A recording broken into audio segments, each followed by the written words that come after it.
नमः संस्कृताय मित्रों, कैसे हैं आप सभी। मैं धनराज कुमार स्काई टीचिंग के ऑनलाइन प्लेटफॉर्म पर आप सभी दोस्तों का स्वागत करता हूं। तो आइए आज सीटेट के कुछ पेडागोजी के कुछ इम्पोर्टेंट क्वेश्चन करते हैं जो आपको परीक्षा में सीधा हूबहू आपके क्वेश्चन पेपर ये छपने वाला है आपके। तो आइए हम देखते हैं पहला प्रश्न क्या कर रहा है। कक्षा मध्य बालकान प्रश्नम। कक्षा के मध्य यानी मध्य में बीच में कक्षा में बालकों को बच्चों को प्रश्न पूछने के लिए क्या करना चाहिए। प्रष्टुम हतोत्साहितम, प्रष्टुम अनुमति प्रदानम, प्रष्टुम निवारणम, प्रष्टुम प्रेरयितु। आप प्रश्न पूछने के लिए आप क्या कर सकते हैं। बच्चों को प्रश्न पूछने के लिए हतोत्साहित कर सकते हैं, बिल्कुल नहीं भैया। प्रष्टुम अनुमत बिल्कुल नहीं कर सकते हैं। प्रष्टुम प्रश्न पूछने के लिए निवारण कर सकते हैं, नहीं। प्रश्न पूछने के लिए बच्चों को कक्षा में आप क्या करेंगे, प्रेरित करेंगे। आप हो सके आपकी कक्षा में जितना ही बच्चे प्रश्न पूछे उतना ही ज़्यादा आपको प्रश्न पूछने के लिए बच्चों को प्रेरित करना चाहिए। यही हमारा NCF 2005 कहता है। चलते हैं नेक्स्ट क्वेश्चन पे। हमारा नेक्स्ट क्वेश्चन क्या कह रहा है आपका। हमारा दूसरा क्वेश्चन है अधोलिखितेषु कः एकः अधिगम प्रक्रिया नास्ति। आपको यहीं पे ध्यान देना है, क्या है, नास्ति। नास्ति का मतलब होता है इसमें कौन सी प्रक्रिया नहीं है। आप यहीं पे ध्यान देंगे, अगर थोड़ा सा भी इधर खाएंगे तो गच्चा खा जाएंगे प्रश्न में। एन माध्यमेन सार्थक अधिगम घटित। अधिगम अधोलिखित यानी नीचे में से दिए गए प्रश्नों में से कौन सा अधिगम की प्रक्रिया नहीं है, अधिगम में कौन सा सहायक नहीं होता है।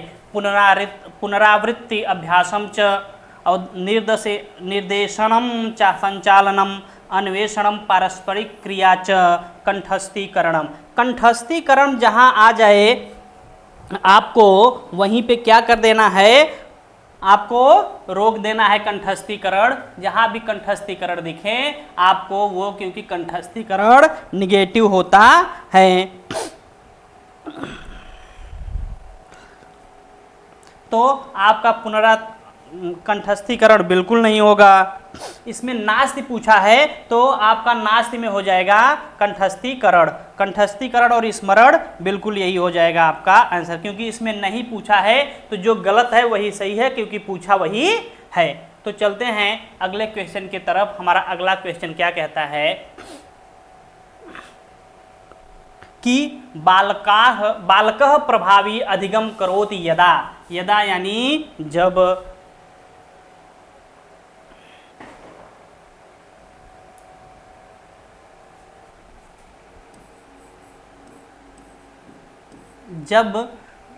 आपका अधिगम प्रभावी कब होगा, जब ते पाठ्य पुस्तक अंतर्गते तथ्यान स्मरन्ति ते श्यामपुल के लिखितम लेखस्य अनुलेखनम करोति ते विभिन्न गतिविधि माध्यमेन सक्रिय निर्वहनम शिक्षकः छात्रान् नियंत्रणम करोति।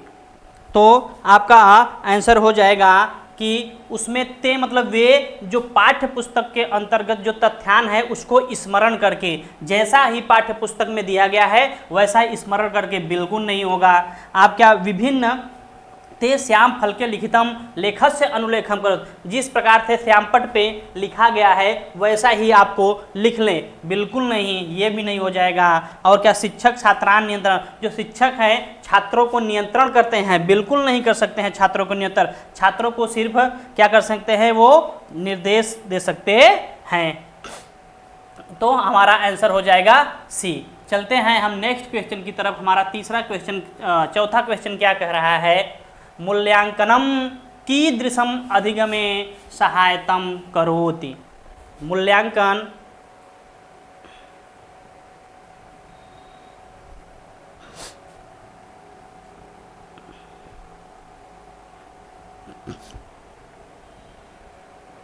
ये मूल्यांकन अधिगम में सहायता क्या करता है।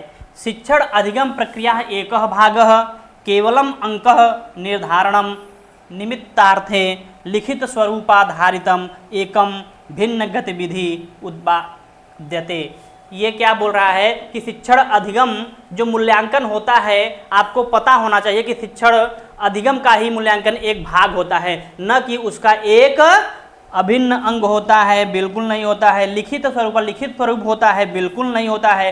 केवल वैसे भी केवल जहां आ जाए वो तो नकारात्मक शब्द होता है, उसको देखते ही तुरंत काट दो। उसके बाद शिक्षण अधिगम प्रक्रिया एक, यह शिक्षण अधिगम के प्रक्रिया का ही एक भाग होता है। तो आपका आंसर हो जाएगा, पहला ही आंसर सही हो जाएगा, क्योंकि ये मूल्यांकन जो अधिगम का होता है एक ही भाग होता है। चलो चलते हैं अगले क्वेश्चन की तरफ। हमारा अगला क्वेश्चन क्या कह रहा है भैया?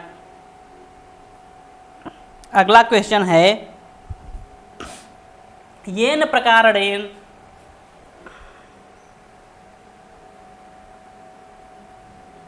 प्रकारेण बालकाः स्वप्रयत्नं माध्यमेन अधिगमः करोति अधोलिखितेषु कस्य उदाहरणम् अस्ति। कोई बालक है जो क्या कर रहा है, अपने से अधिगम करने का प्रयत्न कर रहा है, तो अधोलिखित नीचे दिए गए उदाहरण में कौन सा उदाहरण है? वो क्या निगमनात्मक विधि कह रहा है, वैयक्तिक विधि कर रहा है, परंपरागत विधि कह रहा है, अधिगमकर्ता केंद्रित विधि कह रहा है? तो क्या कौन सी विधि होगी? आप थोड़ा सा इसको अपने भी दिमाग से थोड़ा सा उत्तर दीजिए, क्या होगा? निगमन विधि होता है कि जिसमें पहले नियम बताए जाते हैं, उसके बाद आपको उदाहरण दिए जाते हैं। तो ये ऐसा तो कुछ है नहीं। अंतर्वैयक्तिक विधि बिल्कुल नहीं है, परंपरागत विधि बिल्कुल नहीं है, अधिगमकर्ता केंद्रित विधि है, जो आपका आंसर हो जाएगा फोर्थ। यह अधिगमकर्ता जो स्वयं से प्रयत्न करता है बालक, तो अधिगमकर्ता केंद्रित विधि होती है। चलते हैं अगले क्वेश्चन की तरफ। हमारा अगला क्वेश्चन क्या कह रहा है? देखो ये तो भैया इसको 5 रेटिंग देना पड़ेगा, क्योंकि इतना मोस्ट इम्पॉर्टेंट है कि आपको सामाजिकरण से एक क्वेश्चन बिल्कुल देखने को मिलता है। इसको हम 5 रेटिंग देंगे। कौन सा रेटिंग देंगे? 5 रेटिंग देंगे, क्योंकि सामाजिकरण से एक क्वेश्चन यदि नहीं ऐसे पूछा जाएगा तो आपको डायरेक्ट सीडीपी में पूछ लिया जाएगा। यदि सीडीपी में नहीं पूछेगा तो संस्कृत में पूछ लिया जाएगा, नहीं संस्कृत में तो हिंदी में डायरेक्ट आ जाता है। तो अधोलिखितेषु कः एकम प्राथमिक सामाजिकरण माध्यम अस्ति। अधोलिखित नीचे दिए गए में एक कौन सा, कह मतलब कौन, एकम मतलब एक, सामाजिक प्राथमिक सामाजिक माध्यम अस्ति है। कौन सा बच्चों के सामाजिकरण का प्राथमिक माध्यम है? क्या विद्यालय होता है, क्या सर्वकारा होता है, क्या मीडिया होती है, क्या परिवार होता है? तो बच्चे पहले पैदा होते हैं तो सबसे पहले उसका सामाजिकरण उनके माता के द्वारा होता है, यानी परिवार के द्वारा होता है। विद्यालय क्या होता है आपका?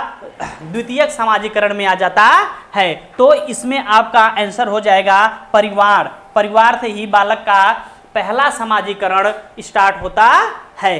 तो आपको ये प्रथम सामाजिकरण माध्यम है, जो कि यह आपका परिवार होता है। तो आपका आंसर हो जाएगा फोर्थ। चलते हैं अगले क्वेश्चन की तरफ। हमारा अगला क्वेश्चन क्या कहता है? आ गए हमारे जीन पियाजे चाचा। हमारे जीन पियाजे चाचा सीटेट में 3-4 नंबर तो अवश्य देकर जाते हैं। एक जीन पियाजे हो गए, एक लेव वाइगोत्स्की हो गए, और एक हो गए भाषाविद नोम चॉम्स्की। तो क्या बोले? जीन पियाजे महोदयस्य मुख्य प्रस्तावस्य। जीन पियाजे के महोदय के अनुसार कौन सा मुख्य प्रस्ताव है? तो आप देखिए, पहला है बालकानां चिंतनम वयस्कः उन्नतं भवति। बालकानां चिंतनम वयस्कात् मात्रात्मक भिन्नम। बालकानां चिंतनम वयस्कात् गुणात्मक भिन्नम। और चौथा है बालकानां चिंतनम वयस्कात् निम्नम भवति। तो आप आंसर देखिए, आपका आंसर क्या हो रहा है?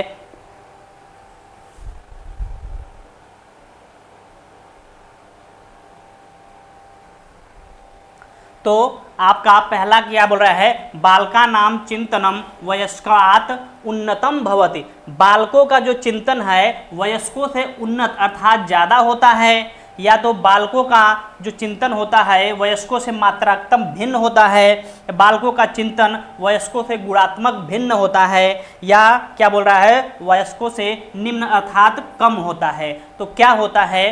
तो क्या होता है, न उन्नत बिल्कुल नहीं, उन्नत बिल्कुल नहीं होता है, मात्रात्मक भिन्न बिल्कुल नहीं होता है, न निम्न कम भी नहीं होता है। तो तीसरा हो जाएगा, बालकों का जो चिंतन है वयस्कों से गुणात्मक रूप से भिन्न होता है। तो हमारा क्या हो जाएगा, तीसरा नंबर सही हो जाएगा। चलते हैं अगले क्वेश्चन की तरफ। हमारा अगला क्वेश्चन क्या कह रहा है, आ गए हमारे लेव वाइगोत्स्की। लेव वाइगोत्स्की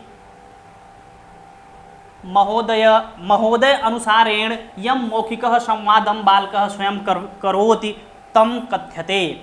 लेव वाइगोत्स्की कहते हैं कि जब कोई बालक अपने से ही अपने अंदर ही संवाद करता है तो उसको प्राइवेट स्पीच कहते हैं। प्राइवेट स्पीच उसमें क्या करता है, तो वो क्या उसको क्या कहते हैं, जो स्वयं से करता है बालक, भ्रांतः वार्ता, भ्रांतम वार्ता, समस्यात्मक वार्ता, व्यक्तिगत वार्ता, अहम केंद्रित वार्ता, इसको क्या कहते हैं, जरा आप लोग बताइए तो इसको क्या कहते हैं।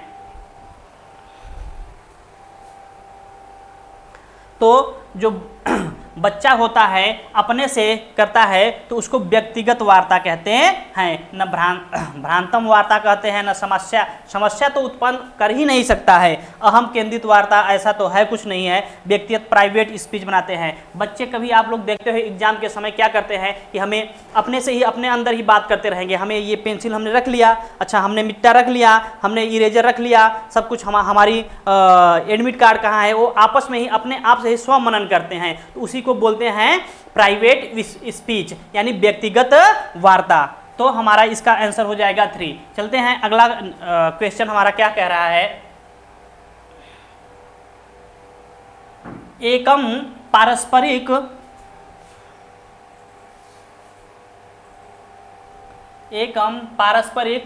कक्षा कक्षे एका बालिका स्वसार्धम यम अनुभवम नीयते। एक कोई कक्ष में एक जो बालिका है वो अपना अनुभव लेकर आती है, उसको आप क्या करेंगे, उसके अनुभव को आप नकार देंगे या उसके अनुभव को आप मानेंगे। तस्या उपेक्षायाम करणीयम, उसके क्या करेंगे, उपेक्षा करेंगे, या तस्याम प्रति ध्यानम न दधु, उसके साइड आप ध्यान नहीं देंगे। न ताम सम्मिलितम कृत्वा करके तस्या उसके संचय करणी ताम अस्वीकार तो आप बिल्कुल नहीं कर सकते हैं, ये निगेटिव वाक्य है, आप अस्वीकार तो बिल्कुल ही नहीं कर सकते हैं। तस्या ध्यानम प्रति, उसके ध्यान न देंगे, बिल्कुल क्यों नहीं ध्यान दोगे भाई, वो कोई बच्चा होता है, वो कोरी कागज नहीं होता है, खाली स्लेट नहीं होता है, वो जब भी आता है तो अपना अनुभव लेकर विद्यालय में आता है, उसका उपेक्षा तो कर ही नहीं सकते हैं, तो उसको सम्मिलित करके उसका क्या करेंगे, संचय करेंगे। हमारा तीसरा क्वेश्चन नंबर सही हो जाएगा। तो हमारा इसमें तीसरा आंसर सही हो जाएगा, राइट आंसर शुड बी 3। चलते हैं नेक्स्ट क्वेश्चन की तरफ। हमारा अगला क्वेश्चन क्या कहता है, अधोलिखितेषु का रणनीति बालकानां अर्थ निर्माण अर्थे प्रेरिष्यन्ति, कि अधोलिखित में से कौन सा रणनीति बालक के अर्थ में निर्माण में प्रेरित होता है। सूचना नाम संचरणम, दंडात्मक साधना नाम प्रयोग, एक रूपम मानकीकृत परीक्षणम च, अन्वेषण परिचर्चा च। सूचना को संरक्षण करना या दंड साधन का प्रयोग करना, या तो एक रूप मानकीकृत परीक्षण का प्रयोग करना, या खोज विधि या परिचर्चा विधि। आप इसमें क्या हो जाएगा, तब तक आप लोग देखते रहिए इसमें क्या हो जाएगा। तो आप सूचना का संचरण तो कर नहीं सकते हैं, और दंड देना तो आजकल बिल्कुल बच्चों को दंड आप बिल्कुल नहीं दे सकते हैं, न मानसिक दंड दे सकते हैं न शारीरिक दंड दे सकते हैं। और एक रूप, सभी बच्चों को एक रूप मानकीकृत आप बिल्कुल नहीं प्रदान कर सकते हैं। अन्वेषण परिचर्चा, उसको बच्चों को खोज रहित अधिगम देना है, आपको खोज रहित अधिगम प्रदान करना है। तो आपका आंसर हो जाएगा 4th। चलते हैं अगले क्वेश्चन की तरफ। हमारा अगला क्वेश्चन क्या कह रहा है, क्वेश्चन नंबर 11।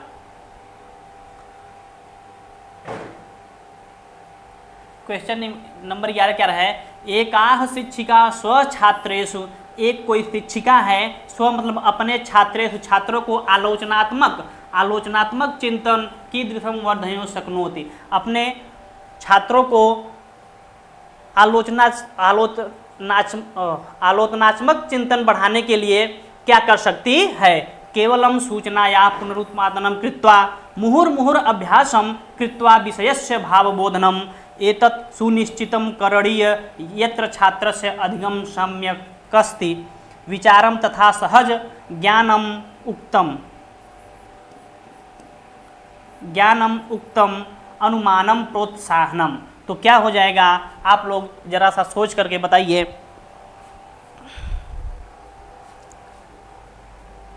केवल आपको पहले ही बता दिया हमने, केवल नकारात्मक शब्द है। मुहुर मुहुर बार बार अभ्यास कर करके, बार बार अभ्यास से नहीं। एतत् सुनिश्चितम करणीया बिल्कुल नहीं, और एतत् सुनिश्चित करणीया छात्र अधिगम सम्यक बिल्कुल नहीं हो जाएगा।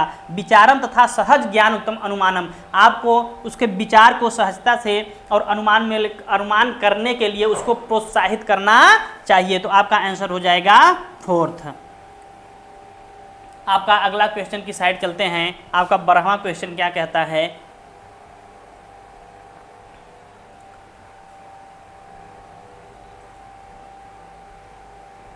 बारहवां क्वेश्चन आपका बोल रहा है कि अधोलिखितेषु कः प्रश्नम बालकस्य रचनात्मक चिंतनम वर्धयति तथा आत्मविश्वासम अपि।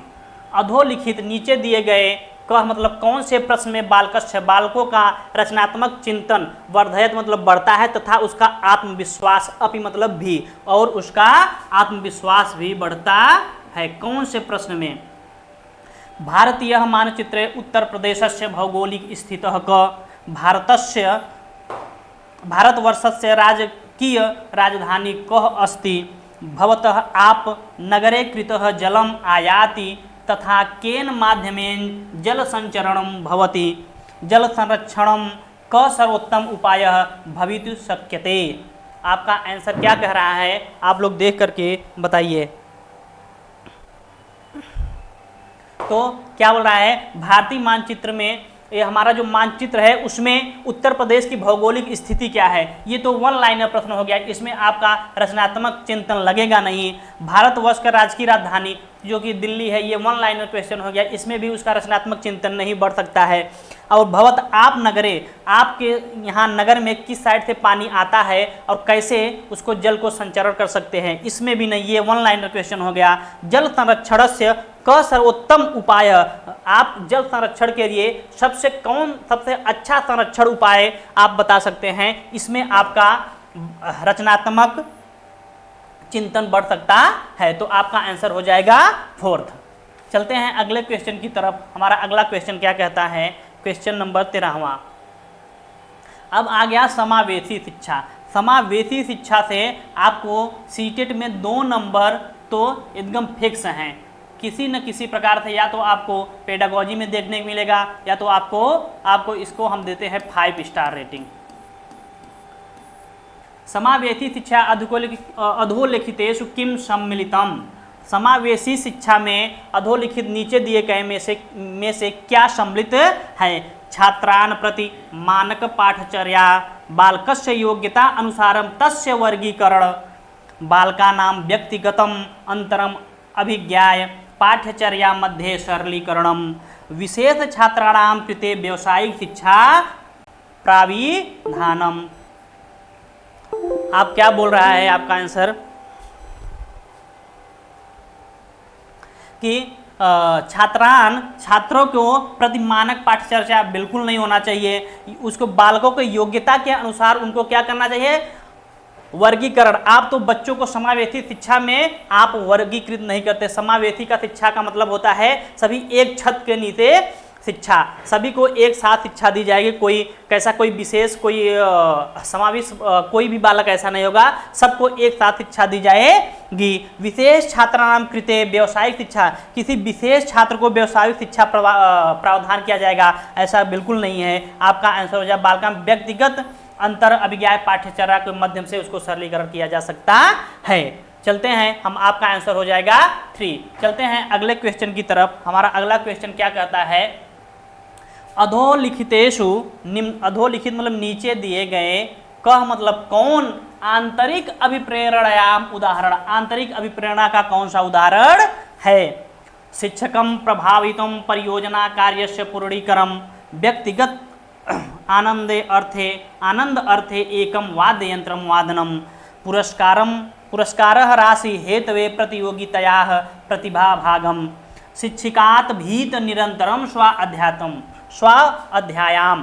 कह रहा है कि शिक्षक से प्रभावी होकर कोई परियोजना कार्य को पूरा करना, व्यक्तिगत आनंद के लिए एक कोई वाद्य यंत्र बजाना या पुरस्कार राशि प्राप्त करने के लिए किसी प्रतियोगिता में भाग लेना। या बोल रहा है शिक्षिकात भीत, शिक्षिकात यानी शिक्षक से भीत मतलब भय से होकर निरंतर स्व अध्ययन करने के लिए। ऐसा तो कुछ है नहीं, शिक्षक से बिल्कुल नहीं डर के, पुरस्कार बिल्कुल नहीं होगा, शिक्षकम भय नहीं, अपने व्यक्तिगत आनंद प्राप्त करने के लिए वाद्य यंत्र बजाना, ये हो जाएगा आपका आंतरिक प्रेरणा। चलते हैं अगले क्वेश्चन की तरफ। हमारा अगला क्वेश्चन क्या कहता है? हमारा अगला क्वेश्चन कह रहा है कि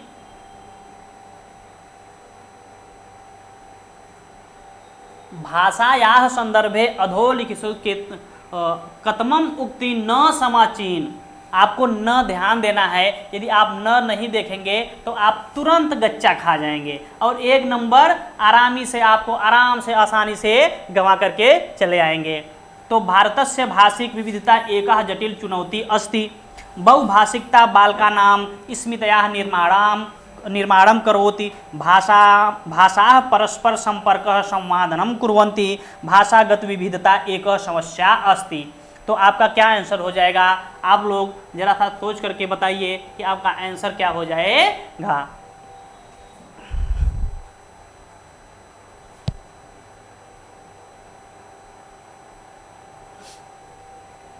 भारत भाषिक विविधता एक जटिल चुनौती है, ऐसा तो बिल्कुल नहीं है, ये भी आपका नहीं, क्योंकि इसमें न पूछा है, नहीं पूछा है, जो गलत है वही सही है, इसलिए आपको सही जो गलत है उसी को सही करना है। बहुभाषिकता वाला स्मृत करोति बिल्कुल नहीं हो जाएगा। भाषा परस्पर संपर्क संवादन पूर्वक बिल्कुल होता है। एक भाषागत विविधता एक समस्या, ये भाषागत विविधता एक समस्या नहीं है, ये भाषागत विविधता हमारी ये समस्या नहीं है, तो यही हमारा आंसर हो जाएगा, क्योंकि यहाँ विविधता में ही एकता का होता है, हमारा भारत अनेकता में ही एकता है, तो हमारा आंसर हो जाएगा 4th नंबर। तो आज के लिए बस इतना ही करते हैं, तब तक के लिए धन्यवाद।